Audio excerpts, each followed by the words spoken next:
आज का जो वीडियो है वो होने वाला है रिकॉर्डिंग देवी पोपली मैडम के ऊपर। जी हाँ, आज का वीडियो रिकॉर्डिंग देवी को समर्पित है।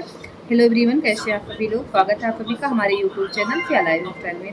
आज का वीडियो होने वाला है बहुत ही ज़्यादा खास, और जो ये सहानुभूति लेने का ब्लॉगरों का जो ये निंजा तकनीक है, ये कैसे जनता को बेवकूफ़ बनाते हैं, चलिए आप लोगों को बताते हैं। आज अभी जैसा कि आप लोगों को पता है, कुछ दिन पहले जो पपली मैडम है वो बीमार हो गई थी। बीमार हो गई थी तो फिर वो आती हैं और वो रेड टी-शर्ट वाला सबसे पहले वीडियो आता है जिसमें वो कुछ गड़बड़ कर रही होती हैं सोते हुए, और ऐसी रिकॉर्डिंग कौन करता है। लेकिन हाँ, ये लोग करते हैं क्योंकि उनको जनता को बेवकूफ़ जो बनाना होता है ना, तो देखते ही पता चल गया था। बहुत सारे लोगों ने अंदाज़ा लगा लिया था कि ये तो बहुत पुराना है, क्योंकि उसमें वो एक बार उस टी-शर्ट में एक्चुअली वो फेयर कर चुकी थी बहुत साल पहले, ये कुछ साल पहले। और उसमें उसका चेहरा देखोगे तो थोड़ा-सा दुबली-पतली दिख रही थी, जब अपने ससुराल रहा करती थी, तो उस टाइम का वो वाला वीडियो था। उसके बाद क्या होता है कि फिर इनका जो भी वीडियो आता है, और कुछ दिन पहले इनके भाई ने एक रिकॉर्डिंग अपने इंस्टाग्राम पे डाला हुआ था, जहाँ पे वो किसी को बता रहा था कि मैं बुलेट लेने वाला हूँ। और सामने वाला पूछता है, इतने पैसे हैं तुम्हारे पास जो तुम बुलेट लोगे? तो बड़े अंदाज में बोलता है कि तुझे पता नहीं है कि मेरी दीदी मुझे दिला रही है, 4.5 लाख का मैं बुलेट ले रहा हूँ, वो भी कैश ले रहा हूँ। इतने पैसे तो कहाँ से आते हैं तुम्हारे पास? तो बोलता है कि मेरी दीदी के पास ना जो यूट्यूब चैनल है वो 3 मिलियन का है, और 15 लाख हर महीने उसको यूट्यूब से मिलते हैं, मतलब उसकी कमाई होती है। तो 15 लाख हर महीने हमारे घर में आता है। तो उसने तो बोल दिया था, बोला कि मैं आता हूँ तुझे दिखा, तो काफ़ी धमका रहा था, इस तरीके से उस आदमी से बात कर रहा होता है। उसके बाद पोपली मैडम उसको नहीं दिलाती हैं, मतलब वही बुलेट नहीं दिलाती हैं। और पोपली मैडम ने शायद वादा किया हुआ था। अच्छा, पोपली मैडम को भी रिकॉर्डिंग करने की बड़ी आदत है, तो अब मैडम जहाँ पे सीखी होंगी, बच्चा भी वही, दूसरा भी वहीं से सीखेगा, तो इन्हीं का भाई है, तो भी हर बात का रिकॉर्डिंग करता है। तो पोपली मैडम से वो मांगता है बाइक, तो ये नहीं दिलाती, मतलब बुलेट 4.5 लाख को नहीं दिलाती हैं। अच्छा, माँ बाप दिला नहीं सकते क्योंकि उनकी इतनी ज़्यादा इनकम नहीं है। तो मैडम से बात करता है उनका पोपली का भाई जो है, वो बात करता है, तो मैडम उसको पागल पागल पागल, उसको गंवार गंवार गंवार इस तरीके से संबोधित करती हैं।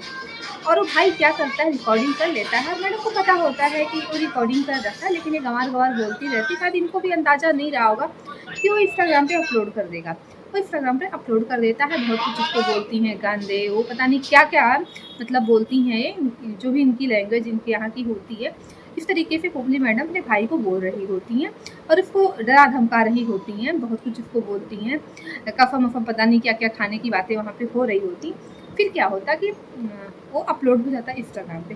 फिर बहुत सारे लोग वहाँ से ले करके वो रिकॉर्डिंग और पार्टी पे डाल देते हैं। उसके बाद फिर क्या होता है, फिर लोग नंबर वगैरह भी पोपली का उसमें दिख रहा था। पोपली तो रिकॉर्डिंग ही शेयर करती थी लोगों को, लेकिन पोपली का भाई तो फवा फिर निकला है, तो पोपली का ही भाई, तो उसने नंबर के साथ प्यारी बहना का नंबर पर कर दिया।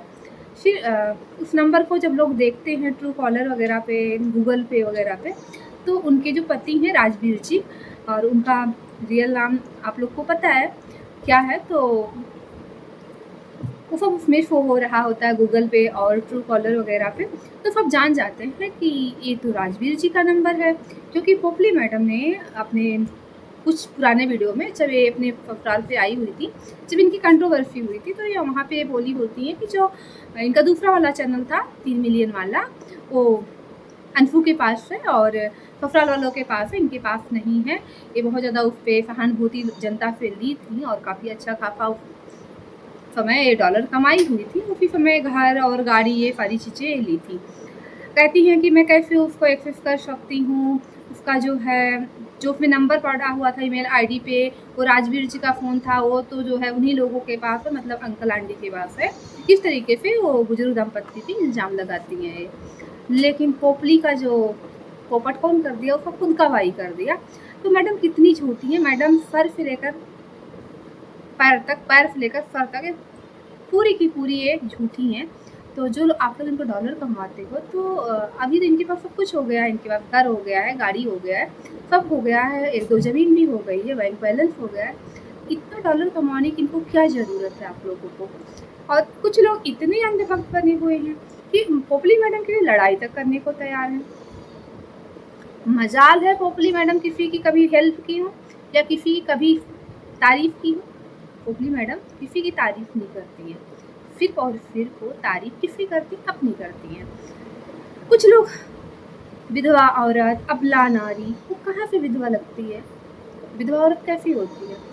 वो डांस नहीं करती है कहीं पे भी, वो कुंवारी कन्या है, जैसे कि उनकी जेठानी जी कहती है ना कुंवारी कन्या वो बनती है, वो कोई विधवा नहीं है, वो खुद को कुंवारी कन्या मानती है, तो कोई अबला नारी नहीं है। और जो दुखी होता है ना इस तरीके से उसके हाव भाव नहीं होते जैसे पोपली मैडम के हैं। तो पोपली मैडम सिर्फ जनता को बेवकूफ़ बनाती हैं और झूठ परोसती हैं, आप लोगों के साथ खेलती हैं, आपके भावनाओं के साथ खेलती हैं, आपके टाइम के साथ खेलती हैं, आपके दिमाग के साथ खेलती हैं और आप लोग बेवकूफ़ बनते हैं, बदले में आपको कुछ नहीं मिलता। मुझे समझ नहीं आता है जो लोग पोपली मैडम को इतना ज़्यादा पूछते हैं, अगर आपके घर में ऐसी भाभी आ जाए तो क्या करोगे? जो पैर से लेकर सर तक झूठी हो। आ गया ना आपके सामने? कुछ लोग इतना देवी बना के रखे हैं मैडम को, इतना ज़्यादा देवी बना के रखे। ठीक है वो सिंगल मदर है, उसकी हेल्प करो, लेकिन उसको लगता है कि आपकी हेल्प की ज़रूरत है, उसके पास क्या नहीं सब कुछ तो है। वो आपसे और हमसे ज़्यादा प्रॉपर्टी उसके पास है, तो कोई अबला नारी नहीं है जितना उसको अबला नारी बना के रख। अगर किसी को बहुत ऊपर उठाना है तो वाईटी पे बहुत सारी महिलाएं हैं जो रो रही हैं, बिलक रही हैं, उनके पास खाने तक को नहीं है, तो उनको सपोर्ट करिए। मतलब जानते हुए कुछ लोग तो पूरा बेड़ा उठा रखे हैं कि पोपली मैडम को देवी बना ही देना, मंदिर में उनको बैठा ही देना है। इस तरीके से पोपली मैडम को लोग सपोर्ट कर रहे हैं, इतना आँख में पट्टी बात की पोपली मैडम का सच सबके सामने कि वो कितनी झूठी है, वो कितनी झूठी, सिर्फ वो झूठ ही परोसती आई हैं। जो इंसान अपने मरे हुए पति का नहीं हुआ, उसको ला के दुनिया के सामने उसको इतना गाली खवाया, तो एक सोच लो कि वो किसी की सगी हो सकती हैं क्या? और जिस पति के बारे में दिन भर गुणगान करती रहती, पूजा करती रहती हैं, दिन भर बड़बड़ करती रहती, जब बीमार होती हैं, किसका नाम लेती? राजवीर जी का नाम लेती है। राजवीर जी कैसे मिले इनको? पहले वाले पति की वजह से मिले ना। तो पोपली मैडम का पूरा पोपट हो गया। पोपट किसने बनाया? उनके खुद के भाई ने बनाया। और देखना अभी जो भाई है ना, अभी इनका और पोपट करेगा, अभी और ज़्यादा इनके बारे में वो बताएगा, क्योंकि वो ऐसे ही है, उसका काम ही है रिकॉर्डिंग करना, घर वालों से लड़ाई करना, थाने में जा कर के दंगा फसाद करना, पुलिस वालों के सामने प्रशासन को गाली गलौज करना, प्रधानमंत्री मुख्यमंत्री तक के बारे में उल्टा सीधा बकना। उसका इंस्टाग्राम आईडी देख लो। यहाँ तक कि उसके गांव में फेरी वाले कोई भी आ जाते हैं तो सांप्रदायिक दंगा फैलाने तक का वो काम कर देता है। वो अलग अलग धर्म जाति पर टिप्पणी भी करता है, तो आप लोगों ने देखा, उसका गूगल कर लेना तो उसके बारे में बहुत कुछ आपको गूगल पे भी उसके बारे में, उनकी हरकतों के बारे में मिल जाएगा। तो पोपली मैडम का ऐसा परिवार है, लेकिन मजाल है पोपली मैडम इस बारे में कभी कुछ बोल दें, कभी नहीं। और पोपली मैडम जो ये कह रही थी अंशु के बारे में, जो अंशु के बारे में अंशु के परिवार की तरफ से जो ये आया था कि इनका भाई अंशु के साथ कुछ छेड़खानी कर रहा था स्विमिंग पूल में, तो इतना जो नशेड़ी टाइप का इंसान है तो उसकी क्या ही उम्मीद करोगे। तो अभी ये लगता है कि जो अंशु की तरफ से जो बातें आई थी वो बिल्कुल सच है। अंशु के साथ वो चीज़ें हुई थी जो आंटी ने भी बोला था, वो अब हम पूरे यकीन के साथ कह सकते हैं ऐसा हो सकता है कि ज़रूर हुआ रहा होगा। पहले तो मुझे ये लगता था कि इनका जो बड़ा भाई है, जो भाभी है, मुझे वो भाई को तब मुझे डाउट होता, नहीं ऐसा नहीं हो सकता।